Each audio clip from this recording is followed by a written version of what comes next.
Hello, ખાબોચિયું બનશો તો કોવાઈ જશો.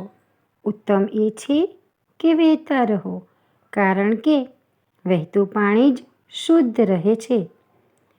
એક બૌદ્ધ ભિક્ષુ મંદિરમાં ગીત ગાઈ રહ્યા હતા, જેનો સરળ અર્થ આ પ્રકારે થાય છે: પાણી મેલું કેમ થતું નથી? કારણ કે તે વહે છે. પાણી બધાને શુદ્ધ કેમ કરે છે? કારણ કે તે વહે છે. પાણીના માર્ગમાં અડચણ કેમ નથી આવતી? કારણ કે તે વહે છે. અડચણો આવે તોય એ પોતાની મંજિલ કેમ પામે છે? કારણ કે તે વહે છે. પાણીના એક ટીપામાંથી ઝરણો, ઝરણામાંથી નદી, નદીમાંથી મહાનદી અને મહાનદીમાંથી સાગર કેમ બને છે? કારણ કે તે વહે છે.